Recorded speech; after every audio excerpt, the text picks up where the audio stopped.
In fact, I was surprised yesterday, thoroughly surprised, when I was watching Politics Today. So, if there was any way to break the screen, I would have shot him. I'm coming, mother. Now that he has not apologized, what do you think is the mindset? Something is still wrong. Something is still wrong. It means I am on top of the world, nothing will happen. Let me go back. And he will cross more red lines. Right, you think that would also encourage... Look at somebody that stood in front of an army officer in terms of he was about going around checking lands and all that. He had altercation with an army officer, in public. You get it? Yes, he was trying to ensure that he does his job. You get it? Now, that's an army officer. Next is a broadcaster.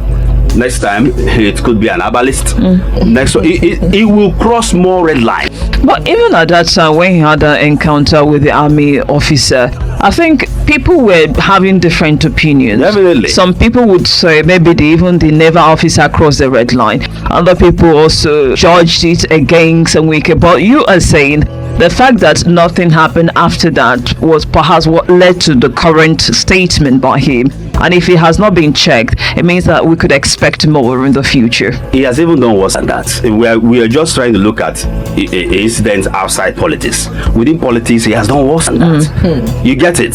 So, by the time we start looking at ourselves as value-oriented people, that is when we start having proper conversation about red line. So basically, is somebody like Wike a perennial red line crosser that we have to live with, or is there nothing that can check that character?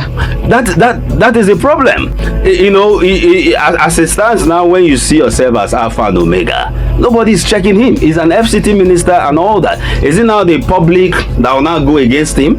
Is it now one common man somewhere? So these things happen in such a way. Take for instance, after this, let's say someone like Shehu Okinbaloye decide to take this matter to court. Oh, my life is being threatened. This statement must be retracted of that, and he goes to court.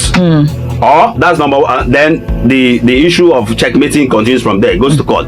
Number two, it could be that, okay, since you cannot go to court, maybe an organization he belongs to, Independent Broadcasting Association of Nigeria, those who own independent TV stations, can say henceforth no interview should be granted to Wike.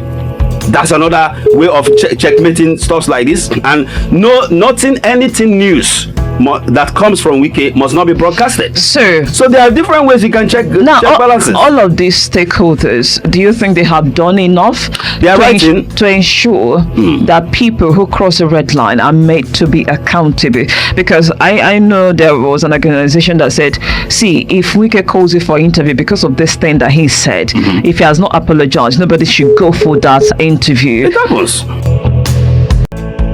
Let me be clear, I'm not afraid, and I will never and not be intimidated.